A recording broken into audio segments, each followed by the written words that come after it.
Revlon filed for bankruptcy. The cosmetics giant has been struggling with competition from celebrities like Kylie Jenner and Rihanna, who have their own cosmetic lines. Legacy beauty brands like Revlon and Estee Lauder are losing billions of dollars. Their sales are crashing, their relevance is fading, and some are even filing for bankruptcy. Meanwhile, a new wave of independent founders and celebrities are taking the beauty industry by storm. So, how did these legacy giants, brands that once defined beauty standards, lose so much power? And why are so many consumers turning away from them in favor of something different? In this episode, we're breaking down the collapse of legacy beauty and the most dramatic shift the industry has seen in a century. To understand where we are today, we have to go all the way back to Chapter 1, the birth of modern beauty. Let's rewind to the late 1800s and early 1900s, where the Victorian era had very strict beauty ideals. Women were supposed to be delicate, demure, and natural, which often meant secretly working very hard to get that effortless look at home. The goal was to have pale skin that looked untouched by the sun, so the concept of color cosmetics was pretty scandalous. If you wore visible makeup, you were either an actress or very questionable, according to society. For the everyday woman, skincare was all about maintaining a porcelain complexion, often with DIY recipes like rosewater and glycerin, or milk and honey mask. But some went further, using arsenic wafers and lead-based powders. People were literally poisoning themselves in the pursuit of that pale white skin. But then, a new concept started to emerge. By the late 1800s and early 1900s, the new woman showed up. This woman was educated, independent, and stepping into the workforce. She wasn't just someone's wife or daughter. She had her own money, her own voice, and her own sense of style. And she was definitely over the fragile, delicate Victorian ideal. And so, by the 1920s, the bold new generation of women known as flappers were wearing bright red lipstick as an act of rebellion. At this point, it's worth noting the two pioneers that successfully bridged the gap between the Victorian ideal and the era of the new woman. Meet Elizabeth Arden and Helena Rubinstein. Arden opens her iconic Red Door salon in the early 1900s, teaching women how to apply makeup in an elegant, acceptable way. Rubinstein, on the other hand, introduced scientific skincare and made personalized beauty regimens mainstream. And while brands like Pond's, Coty, and Max Factor were already on the scene, they were selling more medicinal skincare, perfume, and Hollywood glamour. Max Factor, in particular, was revolutionizing makeup for the Hollywood screen. He's actually the reason why we even call it makeup today. But Elizabeth Arden and Helena Rubinstein did something different. They weren't just selling creams and powders, they were creating beauty empires by women for women. And they helped transform makeup from something scandalous into something sophisticated. They turned beauty into a ritual, a lifestyle, and most importantly, an industry women could own. Arden and Rubinstein weren't just selling products, they were building a culture around beauty. And it essentially laid the groundwork for everything that came next, which was World War II.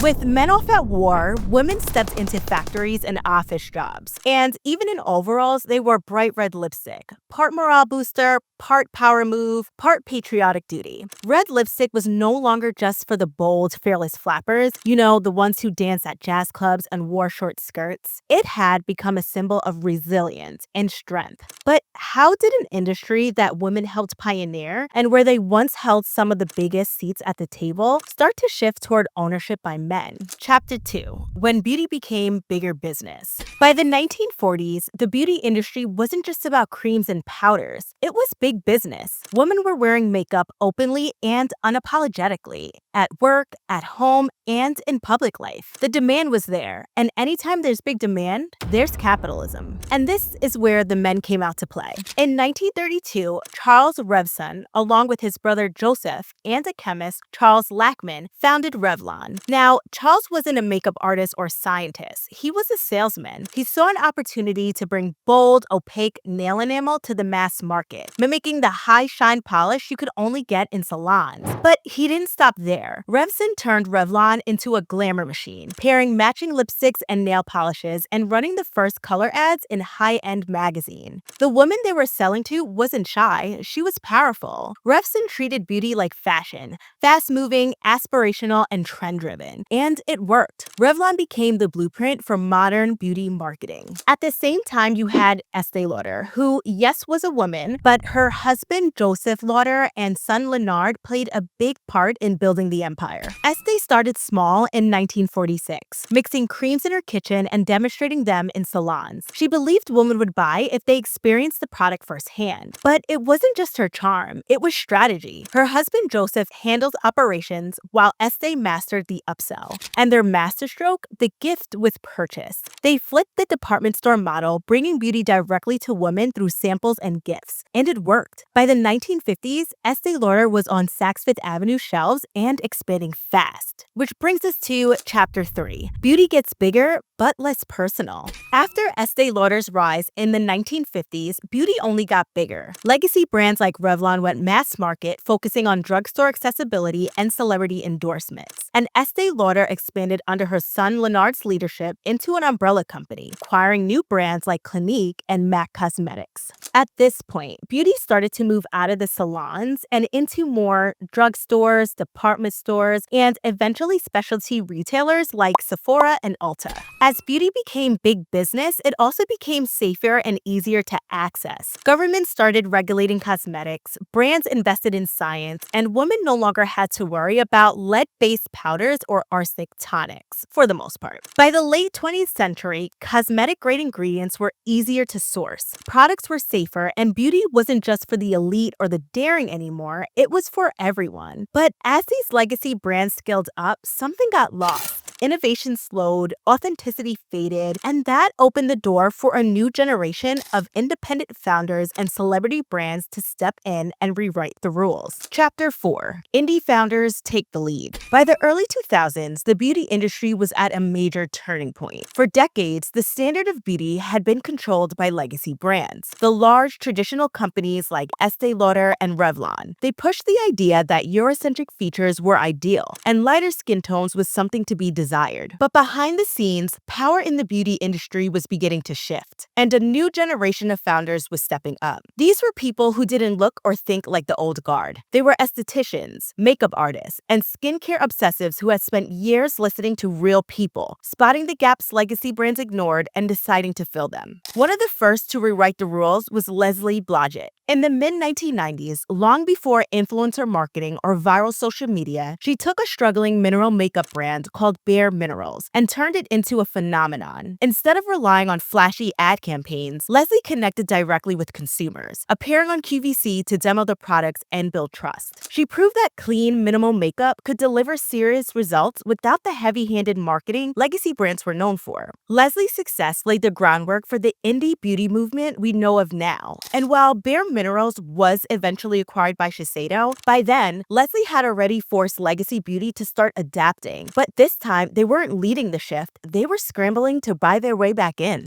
Fast forward to today, you have brands like Tatcha and Glow Recipe, both inspired by Asian beauty traditions, but adapted to a global audience. These brands, founded by insiders who once worked within the traditional beauty industry, are clear examples that the brands winning today aren't necessarily the ones with the biggest budgets. They're the ones that understand what legacy beauty missed. Consumers don't want to be told what beauty is anymore. They want brands that listen, that represent them, and that offer something real, whether that's thoughtfully crafted formulas, culturally rooted traditions, or authentic founders and stories they can actually connect with. And yes, Tatcha was eventually acquired by Unilever, but that's exactly the point. Legacy beauty giants had to buy their way back into relevance. They weren't leading the conversation anymore. They started to follow the path laid by independent founders who understood the new consumer.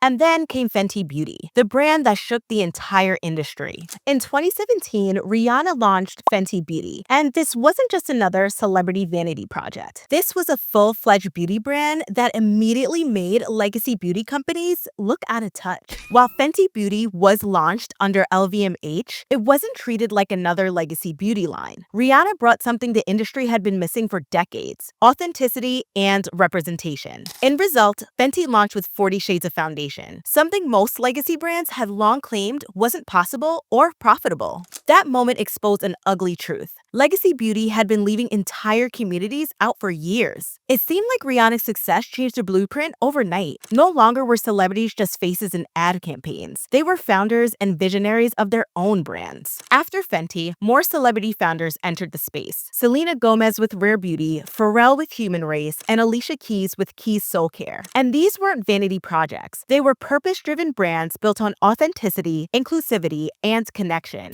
But it wasn't just celebrities rewriting the rules. Influencers like Huda Beauty launched Huda Beauty in 2013, turning a beauty blog and DIY hacks into a global powerhouse. Then came Glossier in 2014, founded by Emily Weiss, who also transformed the beauty blog into a brand shaped by its community. And by 2018, Summer Fridays, co-founded by influencers Marietta Hewitt and Lauren Ehrland, offered clean, effective skincare with minimalist branding that spoke directly to modern consumers. And here's what makes this moment so important. It feels like legacy brands are scrambling. Many are still run by the same old leadership teams, often disconnected from the diverse consumers they're trying to reach. They're desperately trying to buy relevance by acquiring indie brands or partnering with celebrity founders. But by now, consumers know the difference between a brand built on authenticity and a brand simply buying it. So what do you guys think? Can legacy beauty brands make a comeback? Let me know your thoughts in the comments. And if you love these beauty business breakdowns, make sure to subscribe to my channel for more.